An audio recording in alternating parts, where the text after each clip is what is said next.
Volunteer management can be a challenging and at times frustrating endeavor.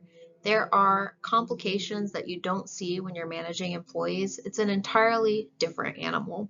So what I'm going to be going over today is a thesis project. It's university backed that was shown to increase productivity of volunteer groups on average by 38%. So this study used data that was work order data, so actual volunteer production numbers from the year prior to this program being implemented, and then the year that this program was run. So I'm going to go through in a little bit of an oddball order. First, I'm going to go over the basics of some of the challenges that you face with volunteers. Then I'm going to go over the numbers from the program, so you can kind of judge for yourself, is this something that's going to be worth my time and effort? And then I'm going to get to the meat of the matter and say, this is how the program works. This is the mechanisms underlying it. And this is going to be a relatively brief introductory video to the system. It's quite complex. There's an 80-page academic paper. I'm not going to do that to you. I'm going to keep it simple. This is going to be very introductory, and then over time I'll post additional videos getting into the nit and gritty of just more specifics on certain aspects of it. Going through some quick basic background information on volunteerism.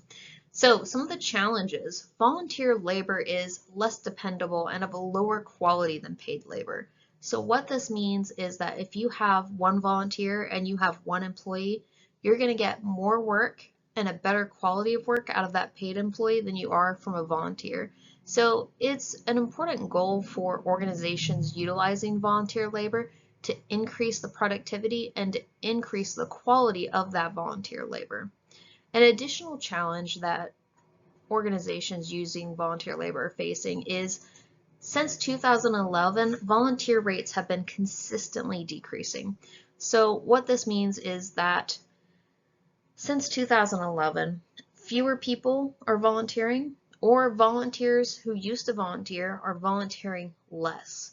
This means that there are fewer hours overall for organizations to use volunteers. So it increases the competition, which means that organizations who want volunteers, they need to provide a better experience. They need to be more engaging. They have to outcompete for this limited volunteer resource.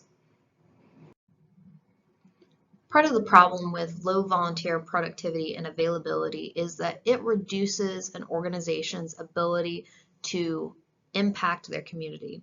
So for instance, if you have an organization that utilizes volunteers and, they take care of animals, abandoned pets, dogs and cats, and they're trying to rehabilitate these animals, and get them adopted, well, fewer volunteer hours mean that there are fewer opportunities for engagement with the animals. There's fewer opportunities for walks and training, and it really hinders the ability of the organization to do the mission. And so it's really important to have programs that engage with volunteers, that help to work on retention and to help boost that engagement. And that's something that, in addition to increasing the productivity, it's the underlying mechanism for this program. Just some quick information on the study program and where it was conducted. So the study was conducted at the largest food bank in one of the top 6 food insecure states in the United States, and that's according to Give and Compass in their 2024 data. So the volunteers staffed a CSFP production line. So CSFP stands for Commodity Supplemental Food Program. And what that is a lot of seniors who are struggling with food insecurity buy what's cheap. And unfortunately, that can lead to nutritional deficiencies. So we end up with seniors who are more likely to get sick and unfortunately also to die prematurely from poor nutrition. So this program aims to pack an assortment. There's 13 different items, 12 to 13 depending on the month, each of them with various quantities that need to go into the box. And they're all shelf stable. And so we pack them every month and seniors get those boxes. Each month, this organization packs about 4,000 boxes. And group sizes range from anywhere from, the smallest I've run it with is 6. It's honestly a challenge. as is the opposite end of it, which was 120, and that involved running and coordinating 3 production lines. So, this program has been utilized with little volunteer groups. It's been used with big volunteer groups too. So it's got a lot of flexibility in it. All right, so now we're getting down to the nitty-gritty productivity numbers. So in this blue here, you see that to produce 4,503 boxes, which is the monthly requirement, before the program was started, it took about 16.5 hours of volunteer labor to complete that. After the program was implemented, that number dropped to about 12 hours. It's a pretty significant reduction. We're going to go ahead and go to the next slide and keep looking at some numbers. Now, this slide might look a little intimidating, but it has a lot of useful information, and we're going to break it down really simple. It'll be a quick slide. So on the left, figure 3 is what we call a box and whisker plot. And essentially what it's doing is comparing different groups of data. So the blue group, it's got the box and it's got the 2 whiskers coming off. That shows how volunteers performed over a time period from before we implemented the program. So if we weren't running a program, we would expect volunteers to produce somewhere between 94 boxes and 1,295 boxes. So when we're looking at that blue box, there's a couple of interesting things to note. So it's split into 4 sections. There's the very bottom section, which is where it's got that line, and that line on the very bottom represents the lowest performing 25% of volunteers. Now, we then have the bottom chunk of the box, that first little segment, and that's the next 25% of volunteers. And the chunk above that is another 25%. So, our 50%, middle of the road volunteers, they'll perform somewhere within that box of values. So we would expect then to have 299 to 810 boxes produced, and then of course, going to the top whisker, that top line coming off the top of the box, that's the highest performing volunteers, the highest performing 25% of volunteers. If we're not running a volunteer program, we would expect to see 810 to 1,295 boxes produced. Now, looking at the green box that's next to it, that's after we started this volunteer program. We're using volunteer engagement techniques as well as some gamification.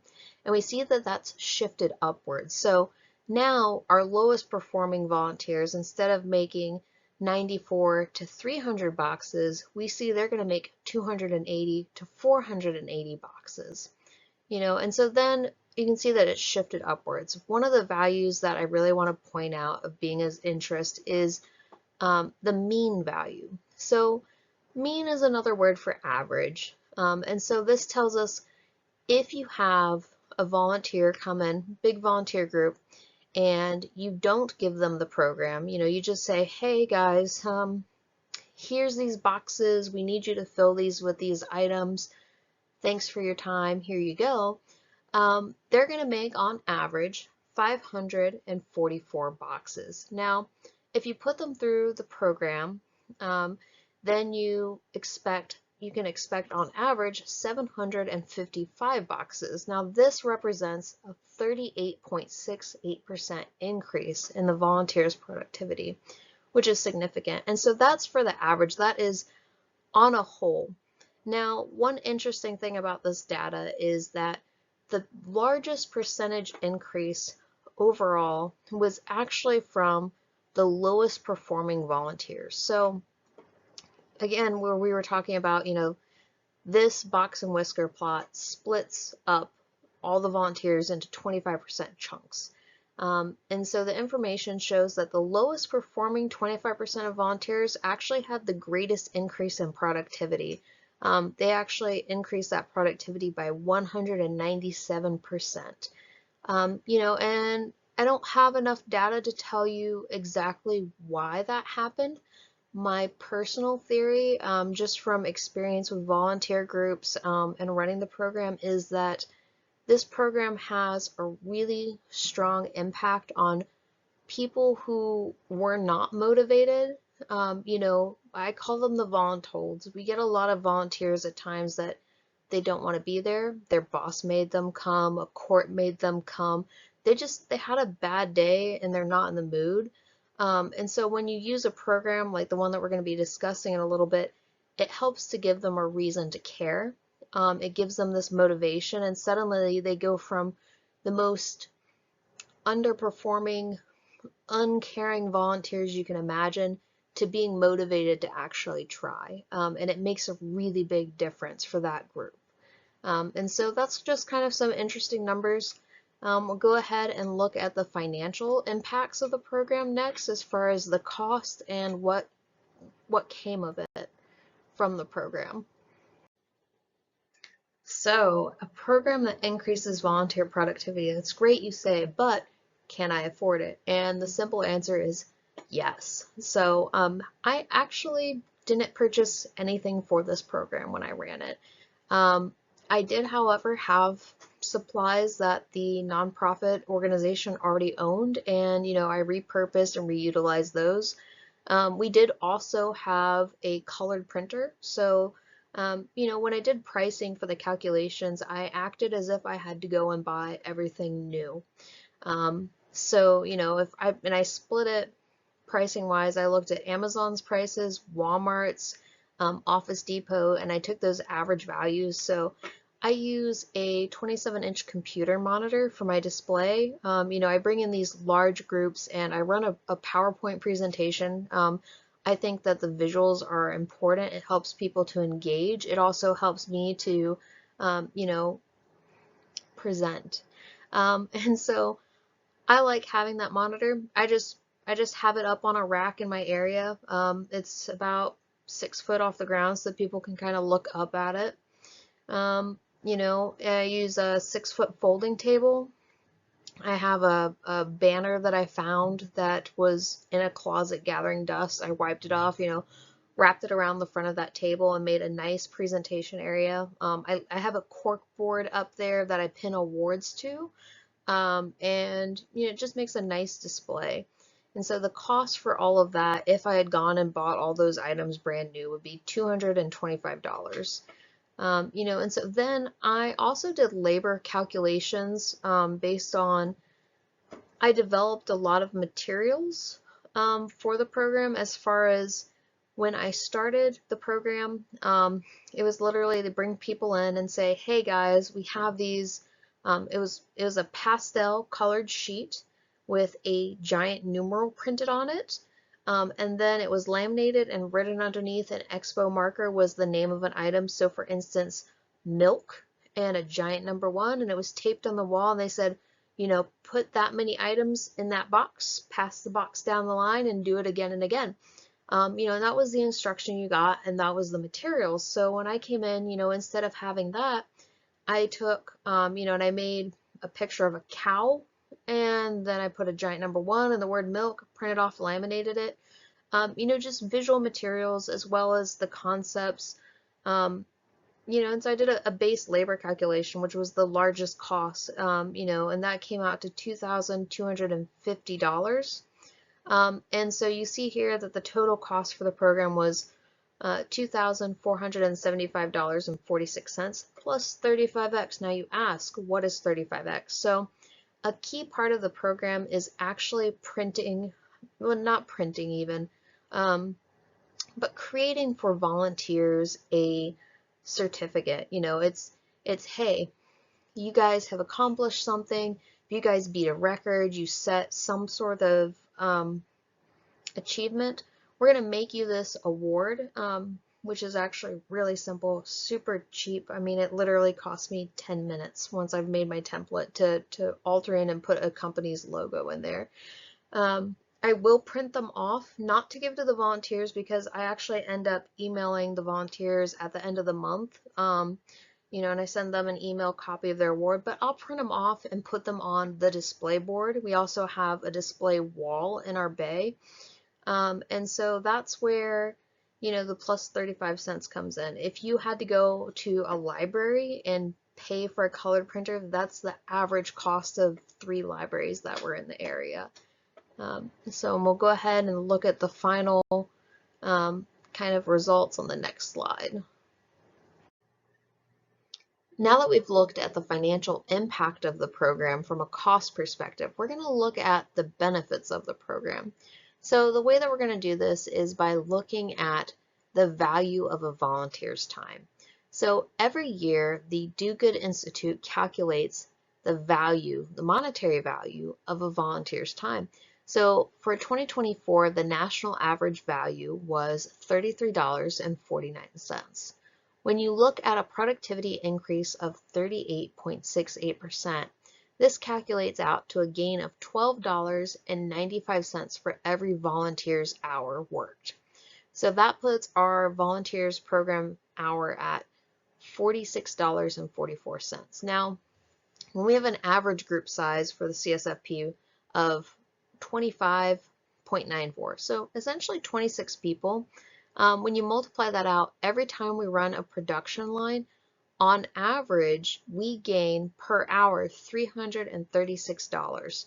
Now, every production line is on average 2 hours. So on average, while running the program, we gain $672 worth of volunteer productivity increase. That's pretty significant. So multiplied out over a year, on average, we run 7.3 production runs per month. With the average gain per run being $672, that makes a monthly gain of $4,905.97. This means that annually, this program gained the food bank $58,871. And that's with an average annual program cost of $41.51, and that's just printing.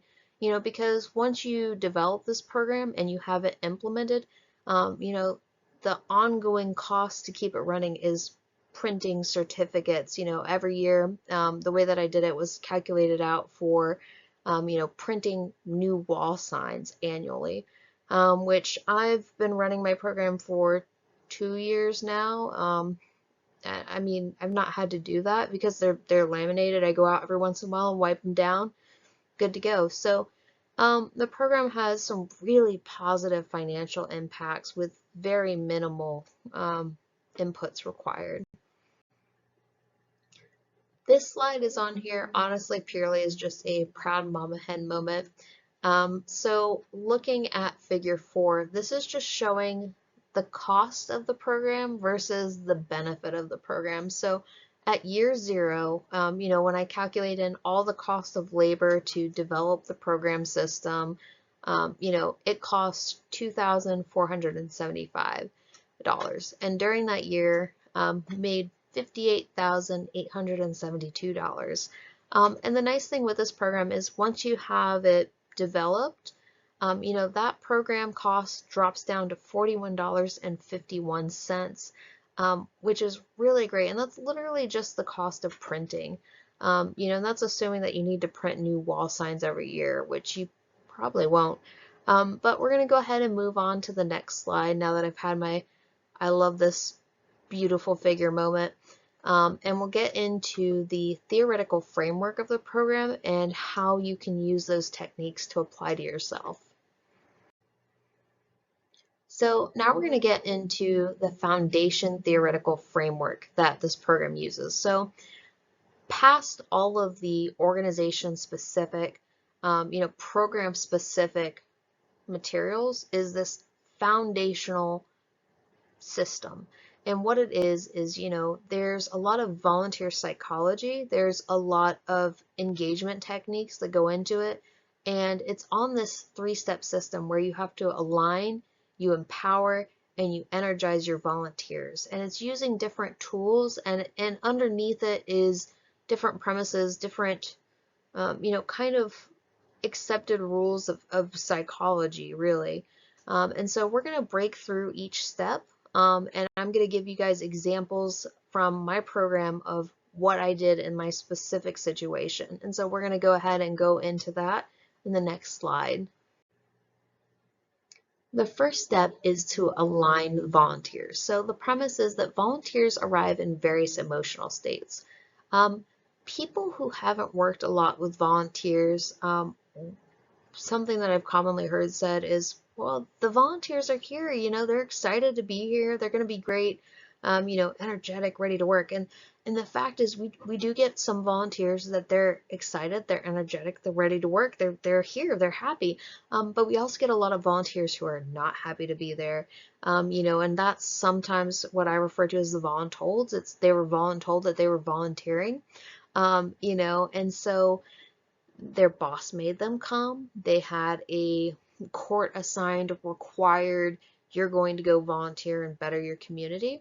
And sometimes, to be honest, people have bad days. They had a bad day at work. They have all these things going on in life, and they're stressed, and they have somewhere better that they could be, and that's the perception. And so we use narrative storytelling as a tool to take all these separate emotional states and help to align them with, hey, there's a problem going on in this world, and I don't know what to do about it yet, but I'm concerned. I have this feeling about it. This is real.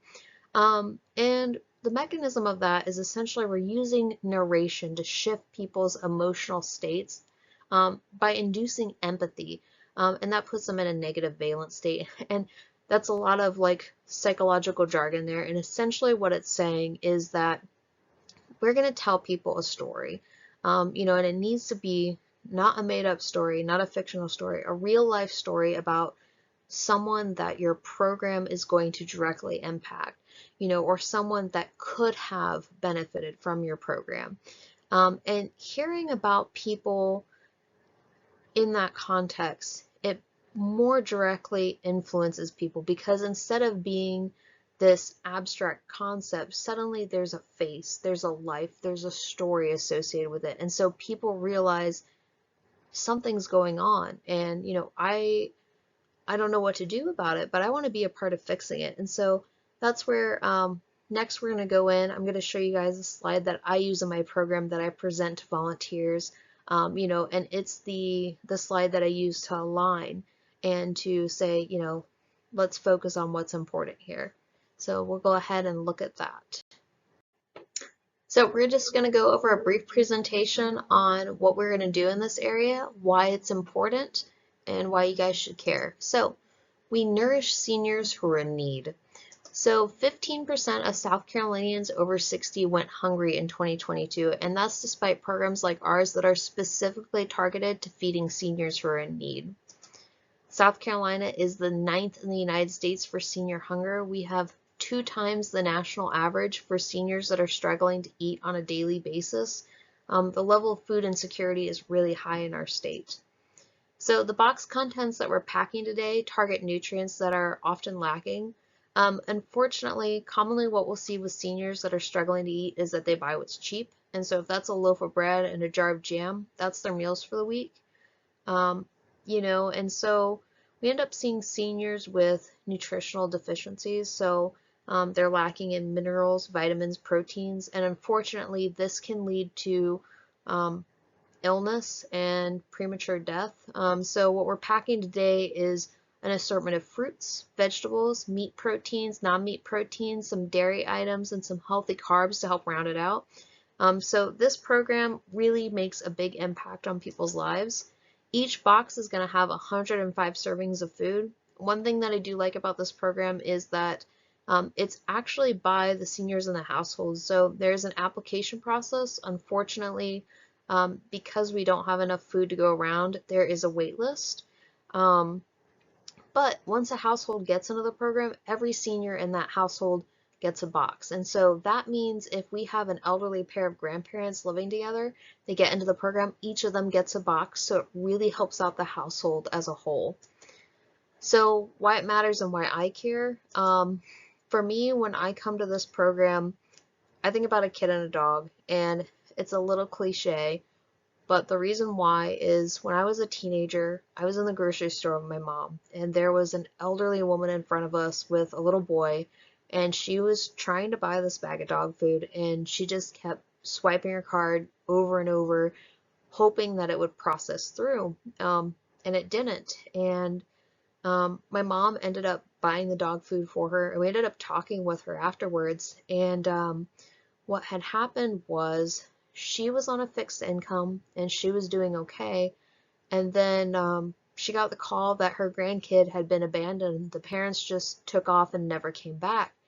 And the only thing that that little boy brought with him was his pet dog. And so she was doing everything she could to not make him get rid of that dog after he'd lost his parents. But it was a really hard struggle for her to feed herself, her grandkid, and to feed that little dog.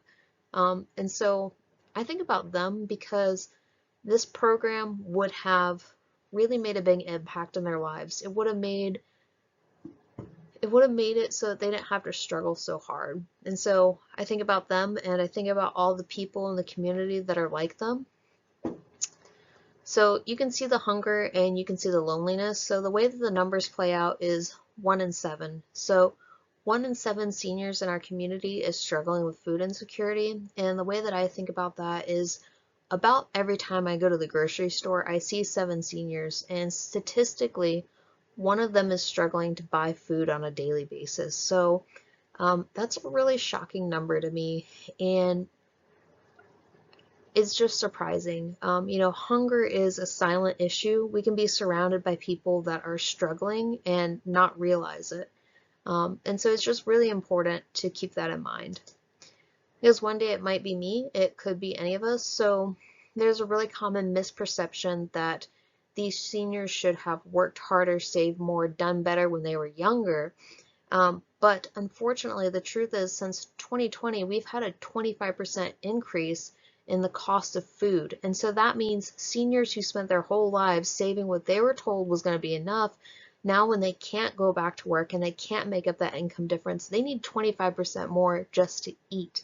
And that's not looking at the cost of housing, of utilities, of insurance. So we have a lot of seniors that are trapped in impossible situations because where are they supposed to find that money for something as basic as food? And I hope if I'm ever in that situation, there's somebody there who's going to help me. So in the last slide, we looked at aligning volunteers' emotions, and we end up leaving it in a negative state. It's this, here's the problem, and this is why it's important. Here's an example of who's being impacted. Now, our volunteers often, I've had people cry during presentations, and it's because a lot of people, you start to talk about it and they think about, what if that was my grandma? What if that was my dad? What if that was, any of these number of people that I loved and they were suffering and I didn't know it or I couldn't help them. And so now you've got volunteers in a state where they care. They're ready to do something. They just need to know what to do. How can they make a change? How can they impact this problem? And so that's when we have to empower our volunteers. We have to take these empathizing volunteers and give them the tools that they need to make a difference. And that's where we tie in instruction. So I do my presentation where, like the last slide, it's looking at who are we going to help and why does it matter? And then I shift it into an instructional mode. So what can you do to help? Here's what we're going to do. This is what I need you to do. Here's how to do it. And it actually has made a huge difference. That's one where when I don't run the program, I get a lot of volunteers that are actually indifferent, for lack of a better word. So when I'm running the program, if I'm not directly on top of having, a food pallet replaced as soon as it's out, they're chasing me down and going, hey, we're out of corn. We're going to be out of corn. I need more corn. Whereas if I'm not running the program, I've had volunteers just, I come in from grabbing something else only to realize they've been out of corn for 5 minutes and they were just chilling. No, they didn't have any urgency, why bother? It's actually really amazing. But anyways, enough rambling. I'm going to go ahead and shift. I think there's 2 slides following up that just kind of show the empowerment stage and how I do it. Yep. So what you can do. So today you guys can feed hundreds of seniors. I know that we've gone through um, the really painful negative aspects of the reality of the situation. And now we're going to shift to the positive. You guys being here today, you're going to feed hundreds of seniors, and that's not an exaggeration. You can see the award certificates around us. Our current all-time production record is actually right now it's set by a group of 70 middle schoolers, which was an just honestly traumatic day for me. There were boxes flying everywhere, but it's 1,286 boxes in 2 hours. So you guys will feed hundreds of people. Tomorrow you guys can spread the word. So again, part of the issue with hunger in our community is that a lot of people don't know how many people are struggling. I never would have thought that 1 in 7 seniors was struggling to eat. It's a really big number, and talking about it really helps. So afterwards, you guys can come back. You can donate. We accept donations of food items. Today you're donating your time as a group, and that's awesome. We also accept donations of individuals' time. So going into the process, so what we're going to be doing today, we have this roller belt. And so we place a box at the start of the line, and we push it through, and we go through different stations. So we have signs on the wall for each station. So from here I can see the sign for rice and the number 2. So that means that each box needs 2 packages of rice. Accuracy is very important for this program. One of the biggest ways that I see inaccuracies happen is what I call it's forcing the jam is what I call it. So what it is you've got boxes from, one side to the other, and you're just waiting for that next box you can put your item in, and you drag the box that's a little, ahead of the line, just you drag it a little closer to you so you can put your item in there, and what you don't realize is happening is that the box on the other end just got pushed through another station, and now that senior's not getting any of that food item. So we need to be really careful not to force any jams. So just wait patiently and it'll clear up on its own. Every once in a while, I'll do a QC check just to go ahead and make sure we're on the right track. And I always walk the first box just so that, we'll look at the sign and I'll put in one milk, and we verify and go down. It just really helps to help keep things accurate. So we're going to go ahead and look at the third step. So, in the previous step, we empowered the volunteers to say, hey, you know what? You care about the mission. You're on board. You see the need for what you're doing today. Now you know how to do it.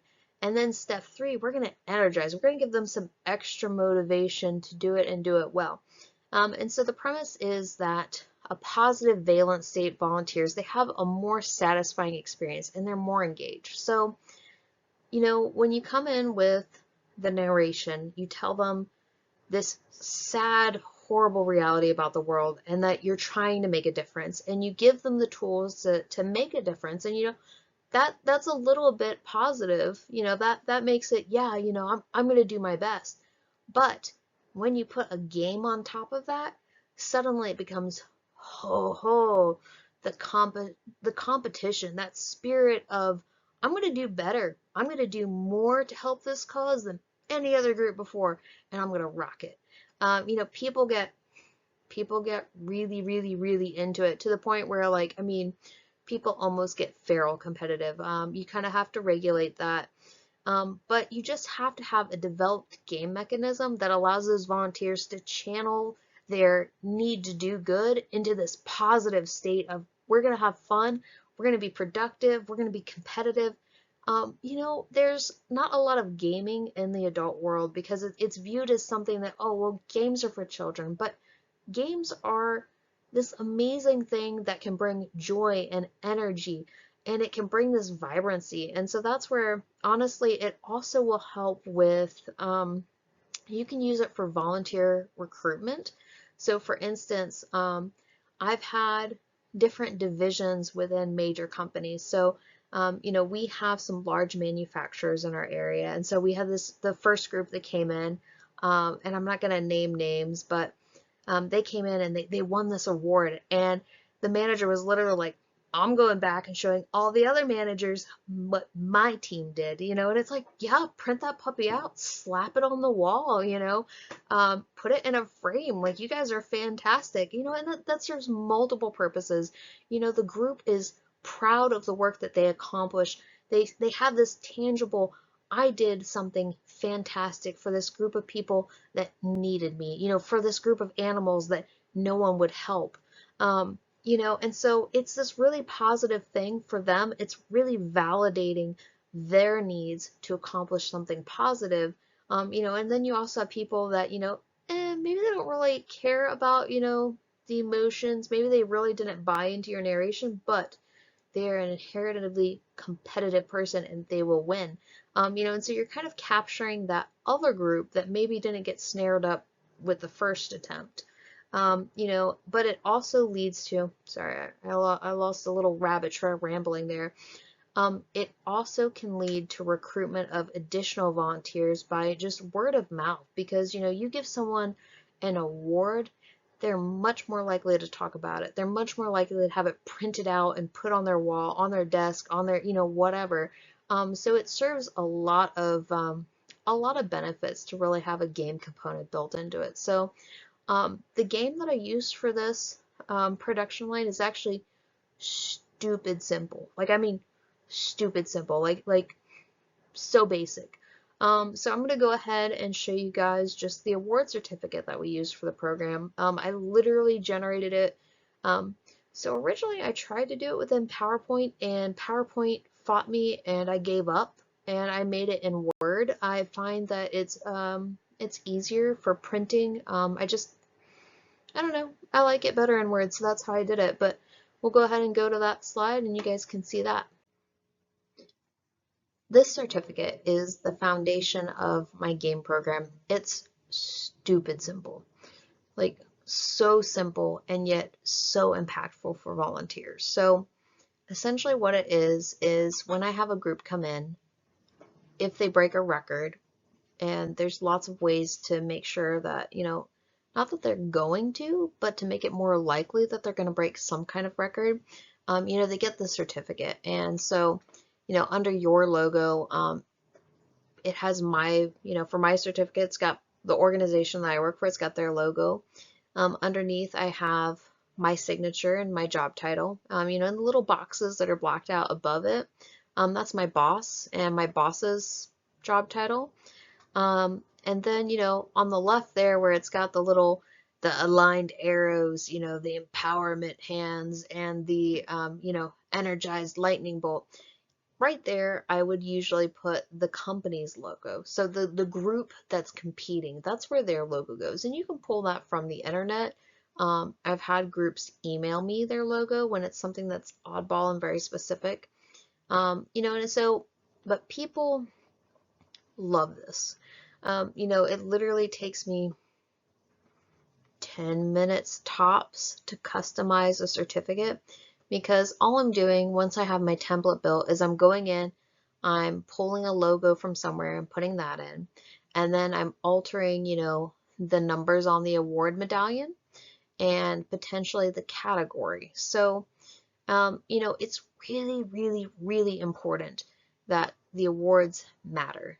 If you're just going to give an award to every single volunteer group that comes in, then your system loses value. Volunteers look at it and they're like, well, I don't want a participation award. Like, what's the drive to do better? Why? It's not much of a game at that point. But you want to give out awards. You don't want it to be impossible or truly difficult to get. You want them to be able to get some kind of award. And so the way that you do that, I found, is by making subcategories. So under where, you see the box there, it says your group name. So, if you work for Wildcat Rescue Group, Wildcat Rescue Group goes across the top there. And then, your program name goes across the bottom. So like Kitten Ticklers United, January 2024. And so but it lets you break it into subcategories. So, for my program, CSFP Champion, January 2024. So I have all-time records, that once every blue moon, a group's going to come in and absolutely crush it. And they might beat that all-time production record and they're going to get that award, but that might be once every 3 or 4 months. And so some groups, they're not going to be able to beat that record, whether it's, well, they don't have enough volunteers to beat that record. They don't have, XYZ. There's reasons sometimes, but you don't want to make it so that they don't have the option to win an award. And that's where, for this one in particular, CSFP Champion, January 2020, January 2024. So, and this is with a 2-hour youth category. So during January 2024, there might have only been 2, maybe 3 youth groups that ran the line, but they are still the champion for that month. It's an accurate award. It's got meaning to it, but it's achievable. And so that's where splitting into subcategories like that really lets you be able to give more volunteers award while still retaining that meaning. And another way to do that is by having different metrics. So for what I mean by that is, so you see on the medallion there, it's got 520 people nourished, and it's got 23.111 boxes per person per hour. So I have a really large range of groups, volunteer sizes that I work with. So I've worked with a group as small as 6 on this production line, which you have to modify how you're working to make that functional.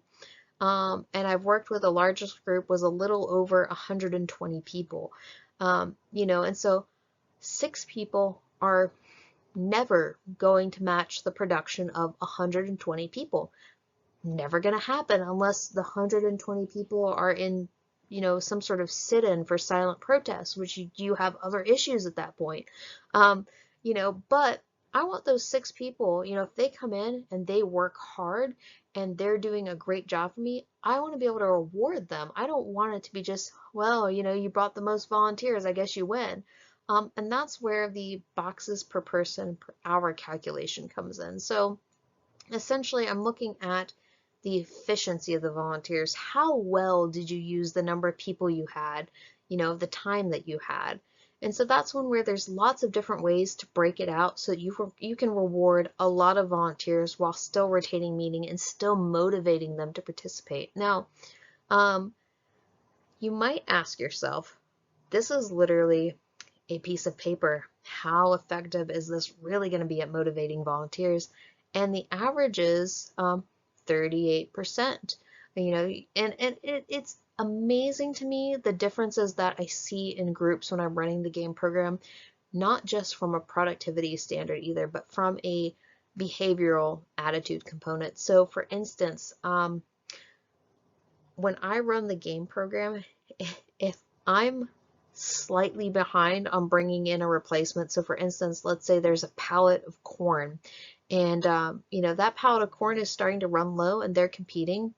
Oh my God, they're baying, like blood curdling, shouting, corn, corn, we're almost out of corn, and it's like, I know about it. It's like, I've got the corn, it's right there, it's staged, it's okay, I promise. I've got to prioritize these other 50 things that I'm running around doing, but the corn is there, it's waiting for you. And so you see that. Well, when I don't run the game program, I've literally had groups where, I'm gone and I'm replacing the beef, and then I replace the beef, and as I'm replacing the beef, I come in and I realize, I'm like, all these volunteers are literally just standing in place, and it's like, oh, it's because they're out of corn. They've been out of corn for probably 5 minutes and just weren't motivated enough to be like, hey, where's the corn, and I just happened to not catch it. And so that's one where you see a lot of behavioral differences between groups that are running with the game program and groups that are not. So for a lot of reasons, I really enjoy running the game program. It increases the productivity. It leads to a much more positive, engaged attitude. So I thoroughly encourage you, Yes, it's a piece of paper. It will take you, once you get a template made, it'll take you maybe 10 minutes to pull that company's logo, slap it on there, and edit the information. Worth it. Worth way more. So definitely something to do. Very simple, very effective. So the next I'm going to go over some implementation basics, and this presentation is a brief introduction. We're at about 45 minutes, so brief is kind of relative, but it gives you enough information to say, hey, here's the core concepts. I can work with this. I'm going to make additional videos over the course of the next few months, just going into more detail. I might even do a few tutorials as far as, hey, here's how you make your own certificate template. It's not very hard. It's developing systems, it's putting things in place. It just takes time, but honestly, you can do it. So some quick tips on implementation. So you have to create a program that is customized to your organization and to your organization's program area. So for instance, when you're telling a narrative story, it has to be something that's relevant to the program area that you're working with. So a story about an elder who's struggling to eat doesn't do much to motivate volunteers who are there to help handicapped children ride horses, which is a fantastic charity, by the way. And even within an organization. So in the organization that I work with, my program that I manage produces food for seniors who are in need. But me telling stories about really anyone else is going to be less impactful because it's less about what they're doing. Having a story that's customized to this is the people you're helping, that has direct, meaningful impact. And it has to be authentic, it has to be real, and the person that's presenting it has to have an emotional attachment to that story. We touched on it a little bit in the last slide, but the program has to have integrity. There's no challenge if everyone wins a top prize, and if everyone's winning a top prize, there's no motivation to engage. It doesn't feel authentic. Volunteers pick up on that, and your program won't go far. Implementation. There are 4 key rules that I use when implementing this program. I think that each one of them is critically important. Number 1, volunteer experience matters. A lot of nonprofits look at it as, the volunteers are here, they're here to help, they're going to get their good deed for the day, and that's enough. It's not enough. There's a really high level of competition right now for volunteers' time, for their efforts, for their energies. You need to be someone who stands out and provides something to those volunteers, whether it's, hey, we came here as a group from work and it was a wonderful team building experience. We got an award. We're so proud of ourselves. Like we're fantastic, like just look at that teamwork. Or if it's, hey, when I was growing up, I watched my grandparents struggle and I wish I could have helped them more and I couldn't. But today I came here and I made a difference in a senior's life, and that makes me feel good. So, whether it's satisfying this competitive gamey side, or if it's, satisfying an altruistic side, or ideally it's satisfying both, volunteer experience matters, and you need to create a positive, welcoming, engaging environment for your volunteers. It's really critical for volunteer productivity. So number 2, if employees don't care, volunteers won't either. And a really good example of this, so let's say you have a production line and you've got these volunteers all geared up. They're going to compete, they're ready, they're going to help these seniors, they're going to get it. Well then, as they're doing the program, the employees aren't facilitating them. They're having to wait for this food to be delivered. The employees don't care, and eventually that's going to rub the volunteers to where they're like, well, why am I trying so hard? Why do I care? They don't care, and they work here. They're being paid to be here. I'm here to volunteer. Why? And so it's really important to have employees who have good morale. You know, if you have employee morale issues, you're going to end up having that translate in one way or another to volunteers. So it's really important to treat your employees well, to make sure that they're motivated, you know, and you can apply a lot of the gamification and the engagement techniques to employees.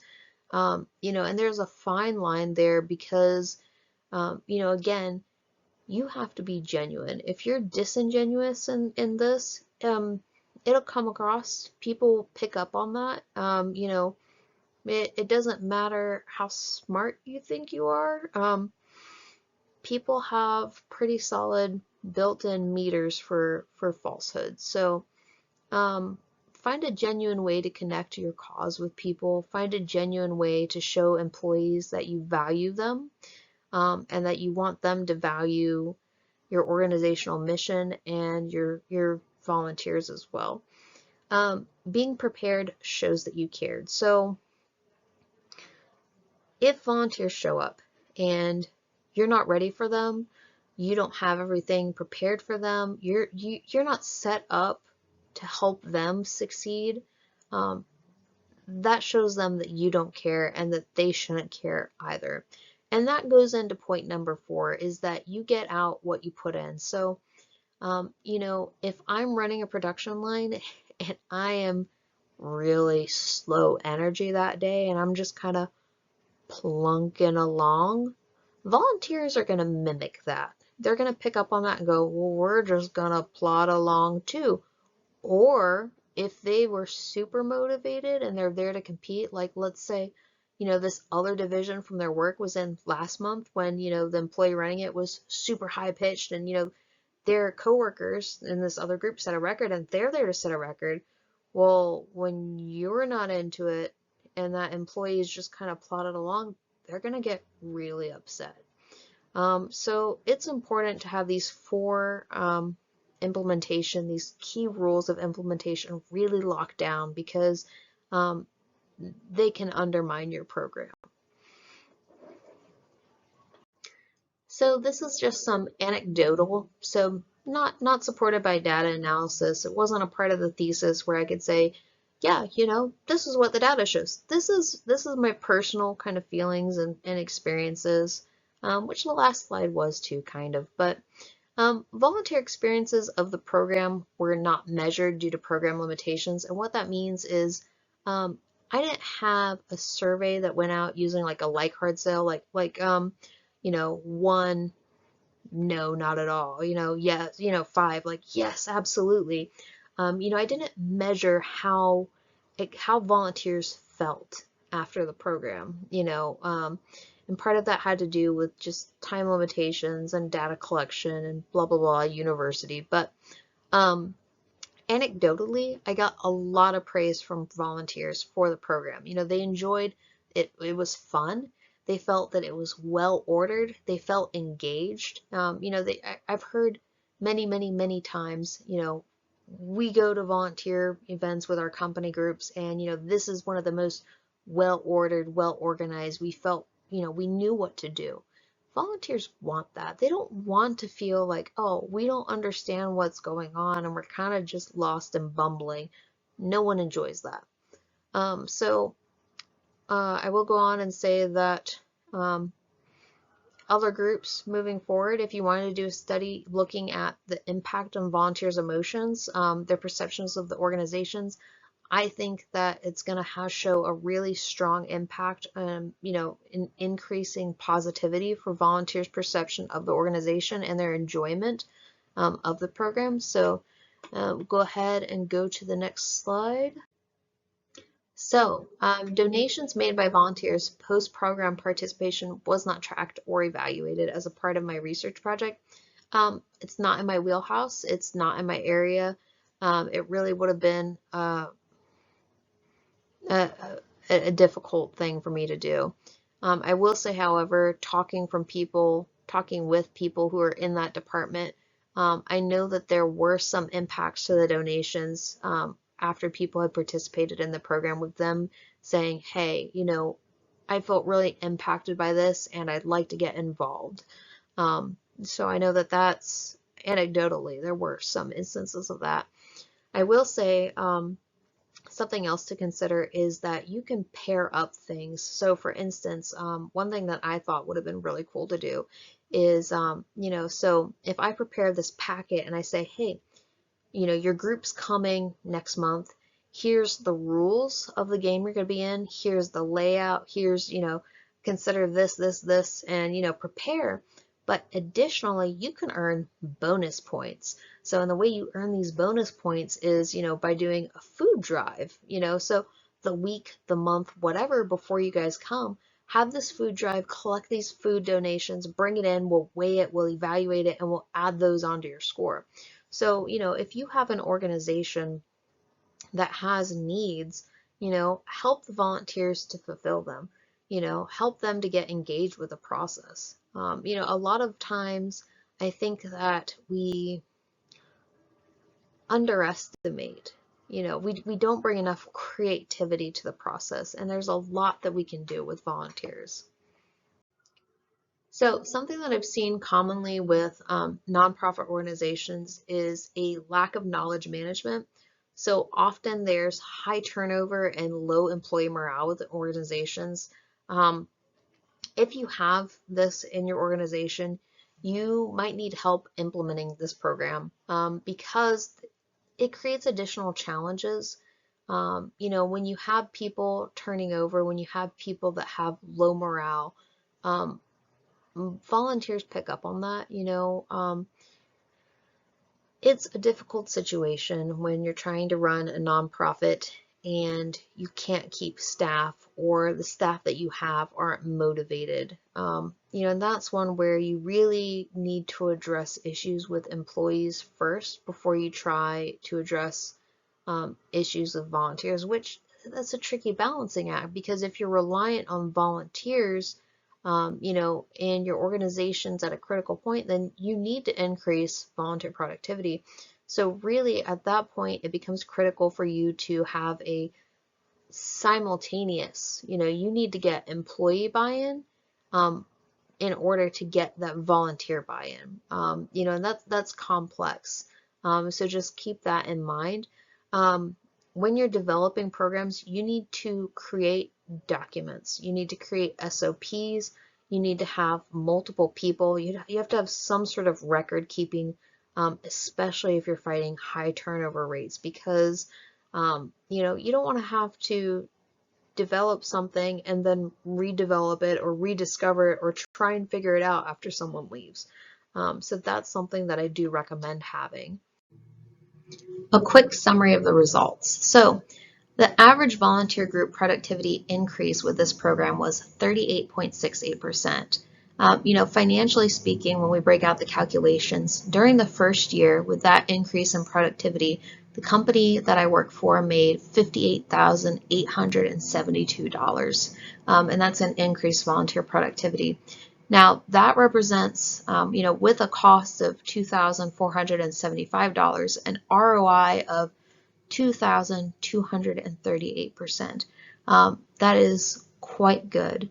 When you look at how the cost for it is really low for every year that you're going to run the program. It's around $40 if you're printing new materials each year.